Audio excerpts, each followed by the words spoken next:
آیت پر غیر مقلدین وہابیوں کا ہوتا ہے. وہابی جناب علی اعتراض کرتے ہیں جناب علی صحابہ کرام اللہ کے مقبول بندے ہیں جی. یہ دوسرا اعتراض ہے. اللہ کے مقبول بندے ہیں صحابہ کرام, ان کے راستہ پر چلنا ہدایت ہے, ان کا راستہ سیدھا راستہ ہے جی.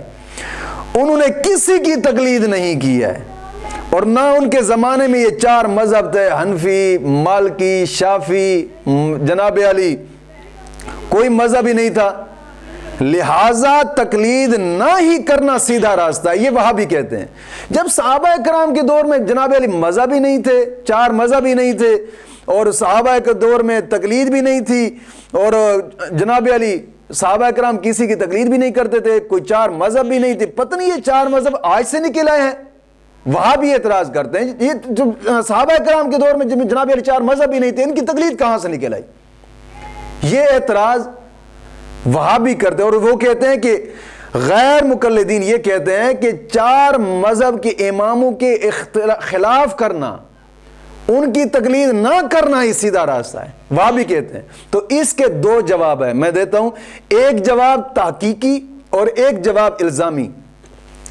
الزامی جواب یہ ہے کہ نبیوں کا راستہ صراط مستقیم ہے. نبیوں کا راستہ صراط مستقیم راستہ ہے, اور نبیوں نے کسی کی تقلید نہیں کی, اور نہ ہی جناب علی, اور کوئی نبی کسی دوسرے نبی کا امتی بھی نہیں ہے. کوئی نبی کسی دوسرے نبی کا امتی بھی نہیں ہے, لہذا امتی نہ ہونا بھی سنت ہے. تو وہابیوں کو چاہیے کسی کے امتی بھی نہ بنے. یہ الزامی جواب تھا. اور دوسرا تحقیقی جواب یہ ہے بھئی اصلی تقلید صحابہ کرام کے دور میں بھی موجود تھی. صحابہ غیر فقیہ صحابہ جو تھے وہ فقیہ صحابہ کی اطاعت کرتے تھے. صحابہ کرام, فقیہ صحابہ کرام قرآن اور حدیث سے قیاس فرما کے مسائل نکالتے تھے. رہا کہ اس زمانہ میں کوئی چند مذہب نہ بنے, تو اس کی وجہ یہ تھی کہ صحابہ کرام کے سینے صحبت نبی سے منور تھے, اور ان میں اختلاف بہت ہی کم تھا. گمراہ کرنے والے فرقے نہیں تھے ان کے زمانہ میں, لہٰذا ان کو قانونوں کی تربیت کی ضرورت ہی نہ تھی. بعد میں جھگڑے ہونا شروع ہوئے ان کے دور کے بعد, اور مسلمانوں میں کمزوریاں آنے لگیں, لہٰذا ضرورت تھی کہ ان کو صحیح راستے پر لگایا جائے. یا اس کی مثال یوں سمجھ لیں کہ جناب علی صحابہ کرام کے زمانہ میں قرآن پاک کے جو لفظ ہیں, ان لفظوں کے اوپر زبر بھی نہیں تھی, زیر بھی نہیں تھی, کسرہ بھی نہیں تھا, پیش بھی نہیں تھا. ان کے زمانہ میں قرآن کے رکوع بھی نہیں تھے صحابہ کرام کے دور میں, اور صحابہ کرام کے دور میں یہ 30 سپارے بھی مکمل نہیں تھے, یعنی 30 سپارے الگ الگ بنے ہوئے نہیں تھے. اور جناب علی صحابہ کے دور میں حدیث کا فن بھی نہیں تھا, اسماء الرجال کا فن بھی نہیں تھا, نہ ہی تو حدیثوں کی اسناد پر جرح ہوتی تھی اس وقت, اور نہ ہی کتاب کی شکل میں حدیثیں جمع ہوئی تھی اس زمانہ میں, کیونکہ اس وقت ان چیزوں کی صحابہ کرام کو ضرورت نہیں تھی. جس قدر ضرورت بڑھتی گئی کام بھی بڑھتے گئے, ضرورت بڑھتی گئی قرآن کے اعراب بھی لگائے گئے, زبر زیر پیش لگائی گئی, ضرورت بڑھتی گئی قرآن کے رکوع بھی بنائے گئے, ضرورت بڑھتی گئی قرآن کے سپارے بھی بنائے گئے, ضرورت بڑھتی گئی حدیثیں کتابی شکل میں آ گئی, ضرورت بڑھتی گئی جناب علی اسماء و رجال کا فن بن گیا, ضرورت بڑھتی گئی جناب علی حدیث کا فن بنایا, ضرورت بڑھتی گئی اسماء و رجال کی ترتیب دی گئی ہے. ایسے جیسے ضرورت بڑھتی گئی کام بڑھتے گئے.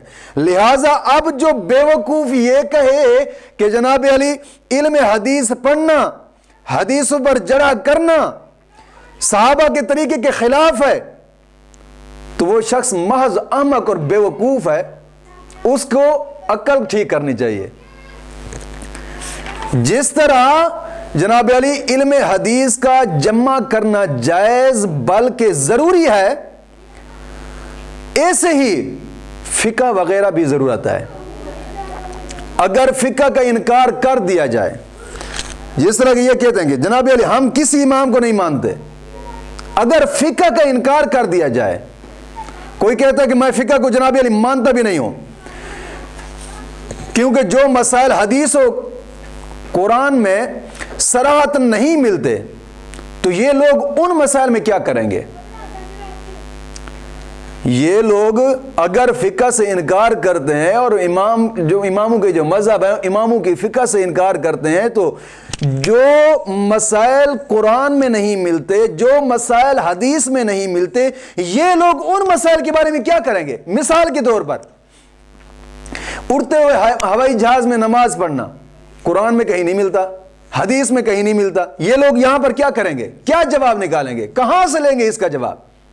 یا مثال کے طور پر لاؤڈ سپیکر میں نماز پڑھنا، لاؤڈ سپیکر میں نماز پڑھانی، ان مسائل میں لاؤڈ سپیکر میں نماز پڑھنا قرآن حدیث سے کہیں نہیں ملتا کیونکہ اس وقت لاؤڈ سپیکر تھے ہی نہیں، تو یہ لوگ اس میں کیا کریں گے؟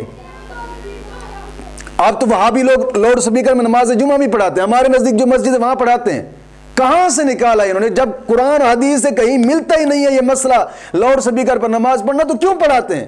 کس امام کی تقلید کرتے ہیں؟ کس علماء کے پیچھے یہ چلتے ہیں؟ تو جو مسائل قرآن اور حدیث سے ملتے ہی نہیں ہیں، یہ کہاں سے تلاش کریں گے؟ کیا کریں گے یہ لوگ؟ یا پھر ریڈیو یا مونوگراف کے ذریعے اگر سجدہ کی تلاوت سنی جائے، ریڈیو کے ذریعے سجدہ کی تلاوت سنی جائے، یا جناب علی مونوگراف کے ذریعے سجدہ کی تلاوت سنی جائے، آیت سنی جائے سجدہ تلاوت والی، تو کیا سجدہ تلاوت واجب ہوگا یا نہیں؟ یہ مسئلہ بھی تو قرآن حدیث سے کہیں نہیں ملتا، اس کے بارے میں کیا کریں گے؟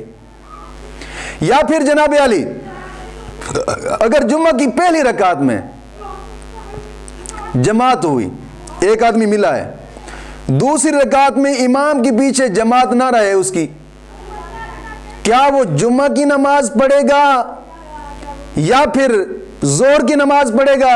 یہ مسئلہ بھی تو قرآن حدیث میں کہیں نہیں ملتا، کہاں سے تلاش کریں گے جی؟ کوئی راستہ نہیں ہے ان کے لیے جب تک کسی امام کی تقلید نہیں کریں گے، یہ کہاں سے جوابات تلاش کریں گے ان مسائل کے؟ تو جناب علی اس قسم کے صدہا سینکڑوں مسائل ہیں کہ جو قرآن سے نہیں ملتے، جو حدیث سے نہیں ملتے، پھر ان کا راستہ یہ کہاں سے تلاش کریں گے؟ تو قبلہ ضروری ہے اماموں کی تقلید، کسی نہ کسی ایک امام کی تقلید، اور پھر مسائل کے جوابات بھی ملیں گے۔ لیکن اگرچہ تقلید پر ہم بحث جو ہے انشاءاللہ العزیز اطیعوا اللہ و اطیعوا الرسول و اولی الامر اس آیت میں کریں گے، اور آج صرف اس آیت پر اٹھنے والا ایک اعتراض تھا جس کا جواب ہم نے دیا ہے۔ آگے انشاءاللہ العزیز غیر المغضوب علیہم ولا الضالین سورۃ فاتحہ کی آخری آیت مبارکہ ہے، اس پر عالمانہ تفسیر، صوفیانہ تفسیر، اور پھر ہونے والے اعتراضات اور جوابات دیے جائیں گے۔ اللہ رب العزت دین متین کی سمجھ عطا فرمائے۔